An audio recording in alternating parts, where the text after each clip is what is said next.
पुणे महानगरपालिकेच्या निवडणुकीमध्ये प्रभाग क्रमांक 38 मधून ठाकरे गटाचे नेते वसंत मोरे हे निवडणुकीच्या मैदानामध्ये होते, पण इथं वसंत मोरेंचा भाजपचे आता झालेले नगरसेवक व्यंकोजी खोपडे यांनी पराभव केलेला आहे। मात्र हा पराभव आता वसंत मोरे यांच्या जिव्हारी लागलेला आहे आणि आज वसंत मोरेंनी पत्रकार परिषद घेऊन काही आरोप व्यंकोजी खोपडे यांच्यावर केलेले आहेत। त्याचबरोबर न्यायालयामध्ये जनहित याचिका सुद्धा दाखल केलेली आहे। आपल्यासोबत स्वतः वसंत मोरे आहेत। काय नेमकं तुमचं म्हणणं आहे? आता निवडणूक होईल, बराच कालावधी झालेला आहे, आज पत्रकार परिषद घेऊन तुम्ही काय मुद्दे मांडलेले? याच्यामध्ये प्रभाग क्रमांक 38 मधील उमेदवार व्यंकोजी खोपडे यांनी त्यांच्या भागामध्ये सर्व नंबर 8 या ठिकाणी PMRDAचं हिलटॉप हिलस्टॉप आणि शेती नाविकास शिवाय 18 मीटर DP अशा प्रकारची आरक्षणं असताना त्या ठिकाणी अनेक इमारती उभ्या केल्या आणि त्या इमारतींमधून स्वतःच्या सहीचे 141 खरेदी खतं त्यांनी रजिस्टर्ड करून दिलेत भोसरी या ठिकाणी। शिवाय त्यांच्या वडिलांच्या नावाची सुद्धा 40 खरेदी खतं आहेत, म्हणजे 181 खरेदी खतं ही त्यांनी स्वतःहून ही लोकांना त्या या जागेवरती अनधिकृत जागेवरती करून दिलेली आहे।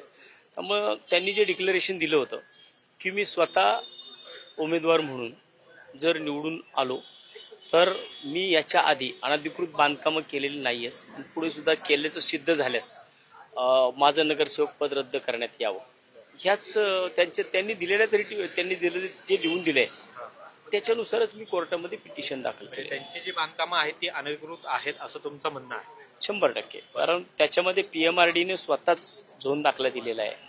त्यांनी ज्या ज्या इमारतींवरती बांधकामं केली त्या इमारतींच्या नावासहित, स्पेसिफिक नावासहित की ह्याला कुठल्याही प्रकारची परवानगी आम्ही PMRDने दिलेली नाही अशा प्रकारची सुद्धा माहिती अधिकाऱ्यांनी पत्र मी कोर्टामध्ये जोडलेली आहे। बरं, मग आता तुमचं नेमकं म्हणणं काय आहे? काय त्यांच्यावरती काय कारवाई केली जाईल? आम्ही त्याच्यामध्ये मागणी केलेली आहे की याच्यामध्ये एकतर बऱ्याचदा निवडणुकीचा निकाल लागल्यानंतरनं ज्यावेळेस अशा अनधिकृत बांधकामं निघतात तर त्याच्यामध्ये एकतर सेकंड विनिंग दिला जातो, अदरवाईज त्या प्रवर्गाची वेगळी निवडणूक घेतली जाते। तर आम्ही तशी मागणी केलेली आहे, एक ते सेकंड विनिंग द्यावा, अदरवाईज त्या प्रभाग क्रमांक 38 ची वेगळी निवडणूक घेण्यात यावी आणि ती 12 तारखेला त्याच्यामध्ये पहिली तारीख ठेवलेली आहे कोर्टाने। 12 तारखेला सुनावणी होणार आहे। 12 फेब्रुवारीला त्यांना त्यांचं म्हणणं मांडायला सांगितलंय, 12 तारखेला ते त्यांचं म्हणणं मांडतील। व्यंकोजी खोपडे यांनी निवडणूक आयोगाची सुद्धा फसवणूक केली असं तुम्हाला वाटते? शपथपत्रामध्ये त्यांनी खोटी माहिती दिली?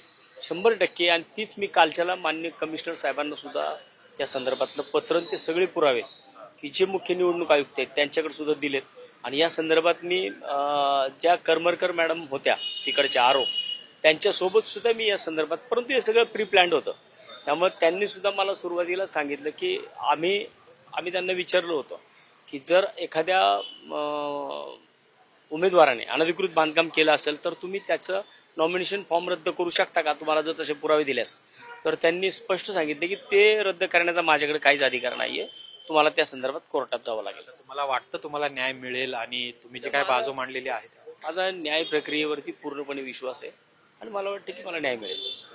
खूप खूप धन्यवाद। तर मोठी मागणी वसंत मोरे यांनी केलेली आहे, पुन्हा निवडणुका घ्या किंवा त्या प्रभाग क्रमांक E मध्ये 2 नंबरवर जे होते म्हणजे वसंत मोरे स्वतः होते त्यांना विजयी घोषित करा, अशा पद्धतीची मागणी आहे। यावर आता 12 फेब्रुवारीला सुनावणी होती आणि न्यायालयामध्ये नेमकं काय घडतं हे सुद्धा पाहणं महत्वाचं असेल। कॅमेरामन तुषार नानावरेसह अमोल धर्माधिकारी, लोकशाही मराठी, पुणे। लोकशाही मराठी ऐका, पहा, जागरूक रहा।